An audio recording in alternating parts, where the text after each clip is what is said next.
I'm going to be interviewing a PA today whose title is Vice Chair of Innovation. Stay tuned to hear more about her job and ways that providers can set themselves up to be successful in the new landscape of technology and medicine.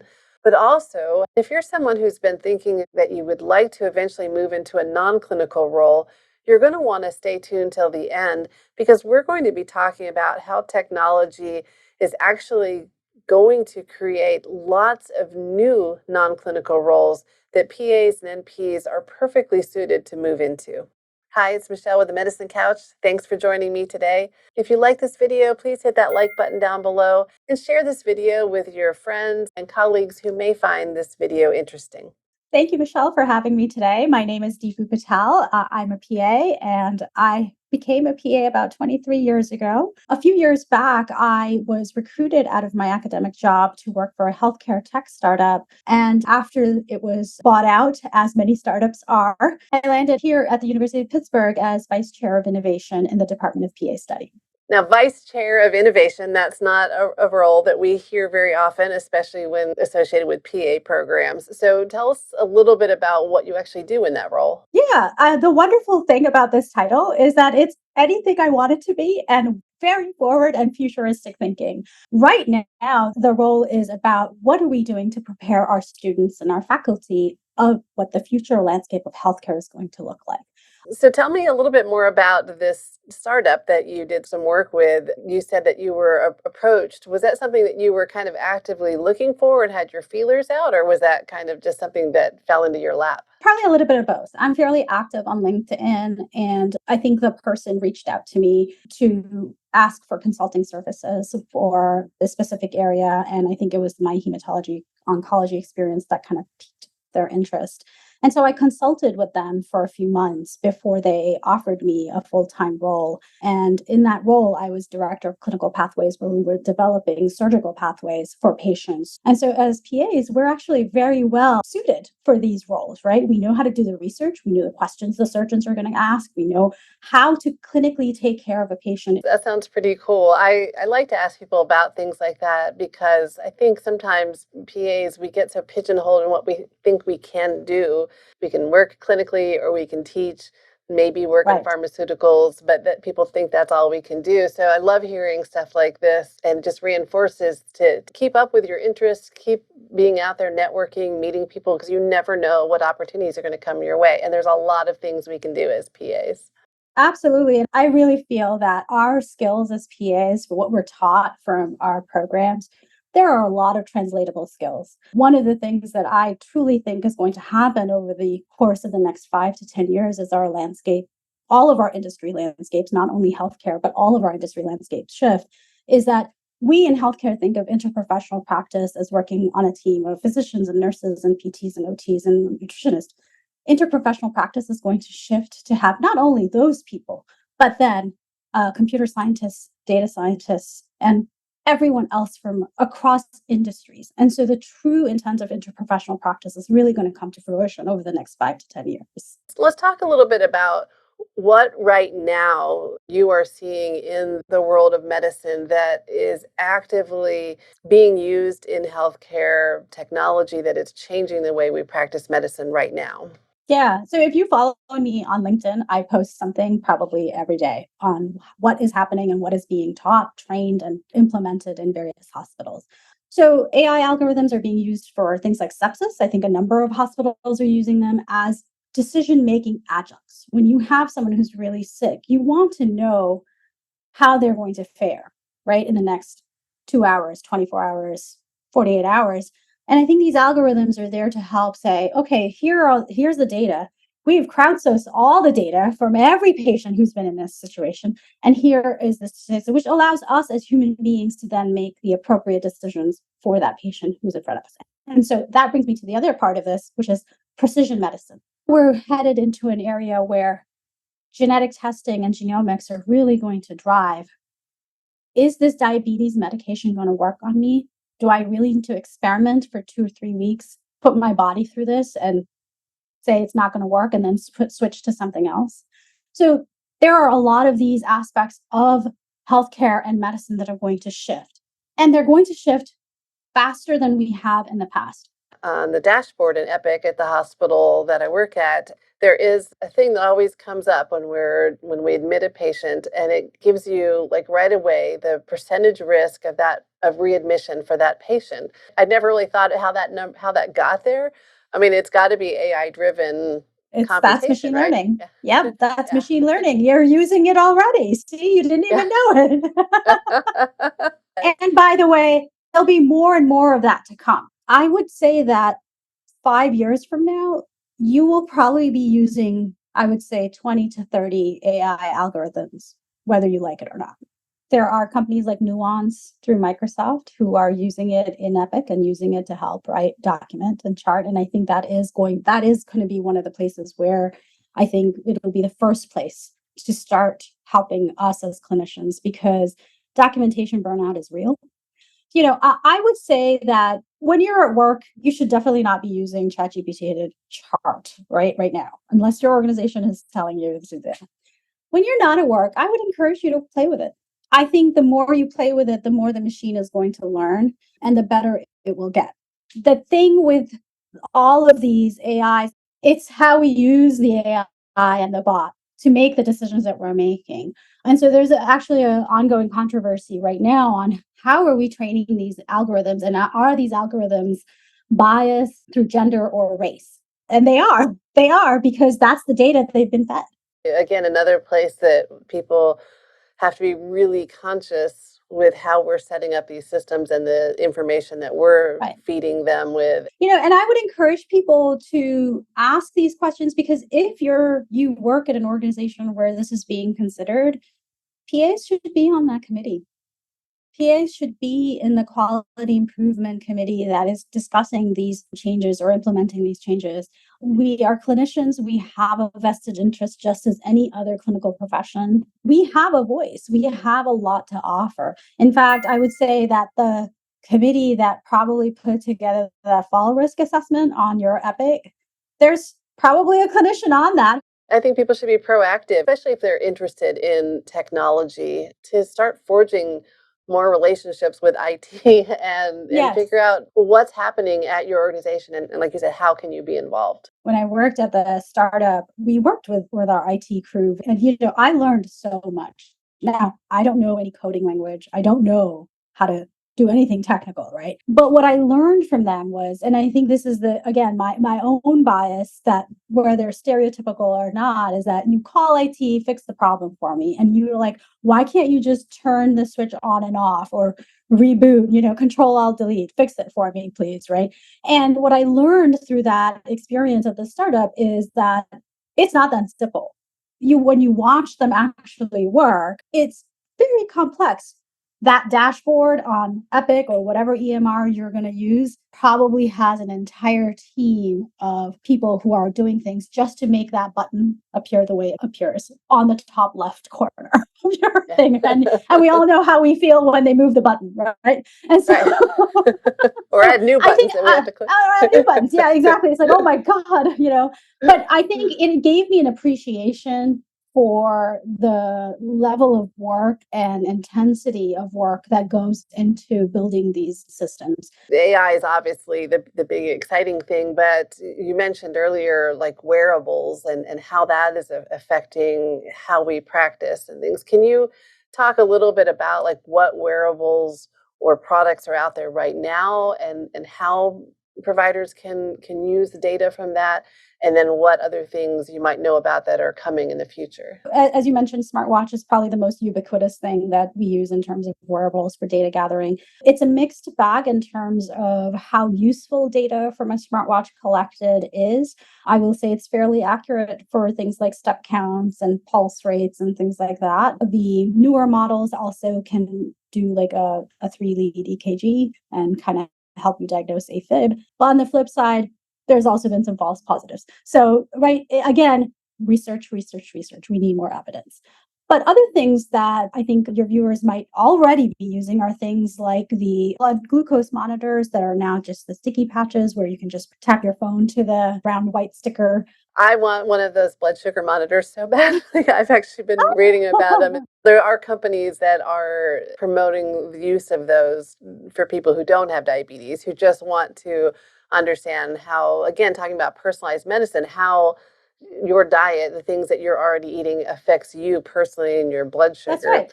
Absolutely. And those are like very patient facing and very important and helpful. So that's one thing. The other couple of things that I've kind of started seeing articles on are there is a wearable ultrasound that's being piloted and tested out at several places. Another thing that I think your viewers may have seen are the Zeo patches, which are the Holter monitors that are now being used fairly commonly. So the point I'm trying to make is that we are very quickly moving to the era of untethering ourselves with wires, but also from location. Where we seek our care is very quickly moving towards our home and our own community and our own neighborhood rather than having to drive 20 miles to go see our primary care doctor. Very near in the future, we are going to do televisits through our TV. In fact, LG already has put out a thing for, I think, 2025. All of its smart TVs are going to have an app that is attached to a pharmacy and for televisits. So very quickly, we're going to move into that space because a lot of the things that we see, especially for chronic disease management, hypertension, diabetes, COPD, those can be managed at home. You don't need to physically be, especially if you're stable, right? You don't physically need to be anywhere. And if you have a blood pressure cuff at home, you can take a pulse with your phone. You can take O2 levels with your phone. So really, what else do you need? And we also are learning how we're going to create workflows and policies and escalation of care, right? This is great. It is convenient. The patients want it. In fact, the patients are the ones driving this change. I think a lot of providers probably in the past have been hesitant about telehealth because you don't have vitals. You can't, like, especially I think more like urgent care, like you can't see in Yeah. someone's ear. But they have those little things on Amazon I've seen. It's just a little camera for your ears. It doesn't cost Yes. very much. I think all of those things are probably going to become ubiquitous. There will be products that people can have at home that can pretty much tell us most things that you're going to see in the office. Yeah. And I liken it to like 40 years ago, no one had a blood pressure cuff in their house. Yeah, true. Now, a lot of people do. Right? Yeah. And so looking into someone's ear, having virtual stethoscopes, all of these things are just going to be part of your first aid kit that you pick up at the pharmacy. And Right. that's really where we're headed.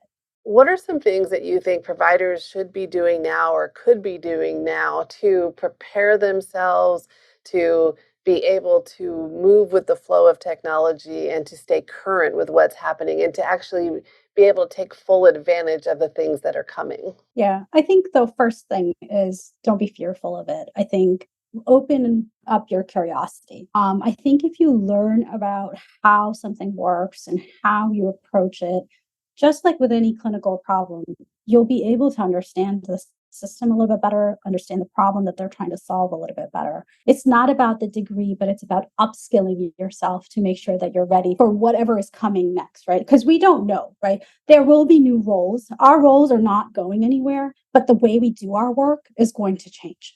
And we need to be prepared for it. What are some tangible things that you think some that providers could think about doing right now? I think taking some courses on technology, whatever aspect of the technology that interests you, to reach out to me, talk to me. I love to talk to people who are in this space or curious about this space or know nothing about this space. I'd love to chit chat about this kind of stuff. And three, don't be afraid to experiment with how you are implementing things at your place of practice. It certainly can help make your lives a little bit easier.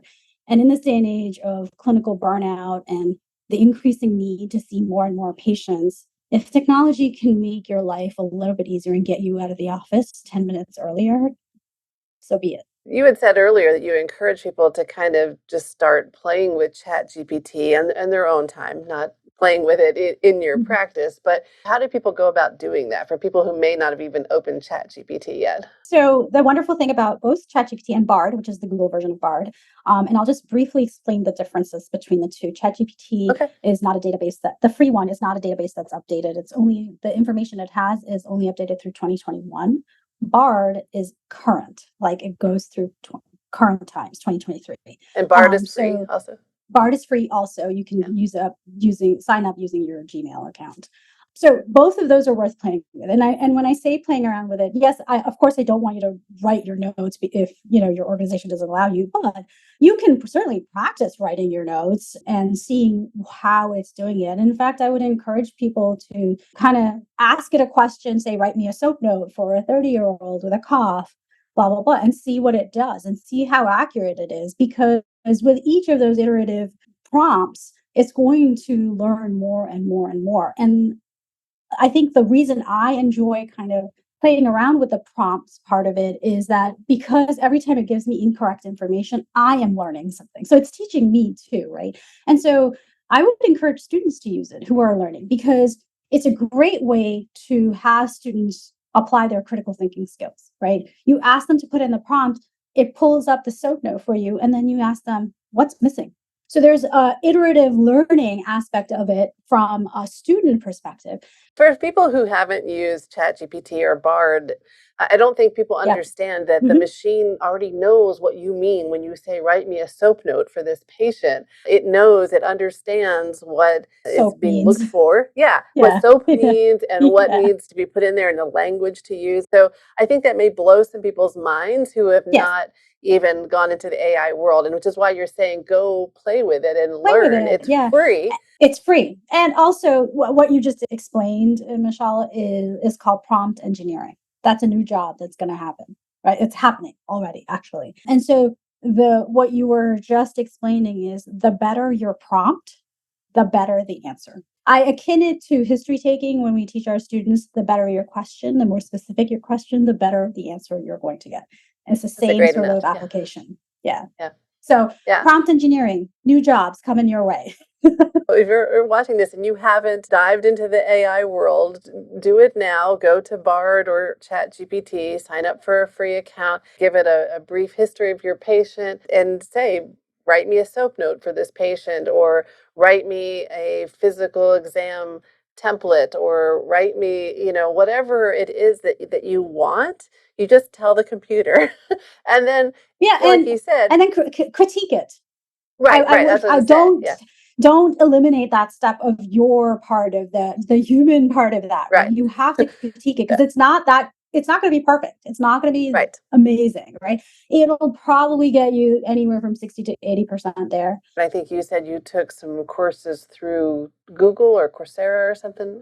So I've done some Google courses. I've done some courses on Coursera, on digital health, all excellent courses. So, beyond learning how AI works and being familiar with it and taking some courses and things just to get yourself set up in a position to make clinical practice better as the technology comes along, I also feel like it's important to learn about this new technology, especially for those people who are looking for maybe future non-clinical roles, ways to not practice medicine anymore. Although hopefully it will relieve some of the burnout as we get this technology, and maybe a lot of people will find their joy in medicine again. But if not, and you still want to get out, if you are trying to position yourself in a way to get out of clinical medicine and into something that still Mhm. uses your medical knowledge, I think medical IT is going to be a great space. I think there's going to be a lot of positions that are going to come available. Absolutely. And I just want to remind everyone, I think I said this earlier, is that we have the requisite skills. We're trained on the requisite skills that we can bring. So it's not that you will ever be starting from scratch. You will, in the sense that the space may be new, but you come with it with experience that no one else on that team may have. And so I would encourage everyone to learn about the space. Don't be afraid to meet with people who are in this space. I have found that this particular community, we're very willing to share our knowledge and help people out. And it's really, really great to see how we can grow together. There is plenty of work to be done in healthcare, period. when you add digital health to it, there's exponential work that needs to be done. And we're just at the very beginning. We're not on our way up on the roller coaster yet, right? Right. Right. We're really just inching up We're a just little getting into the bit. car right We're just now. getting in The the car. bar's Yeah, coming exactly. down. Yeah, exactly. So there's so much work to be done. And, with all of the workforce shortages from a clinical perspective that we're having, you're right. I hope these tools can help bring joy back to clinical practice. But if that's something that you don't want to do, or you feel like you need something new and want to challenge, I think this is a great space to be in and learn about. The future is bright, as they The say, and future is bright. it's exciting. As my brother says, it'll be a fun ride until the robots take over and kill us all. We have a long way to go. It's fun to think about all of the things that are coming our way and Yeah. how our lives are going to change at home, but in our practices as well. So thank you so much, Deepu. Thank you, Michelle, so much for having me on. It was a pleasure to talk to you. And I encourage you to check out my LinkedIn and check out our DPS program at University of Pittsburgh. If you are interested in the interplay between technology and medicine, I did a couple videos on that topic, and I will link those here. Thank you so much for joining me, and as always, take care, stay sane, and I'll see you next time on the Medicine Couch. Bye.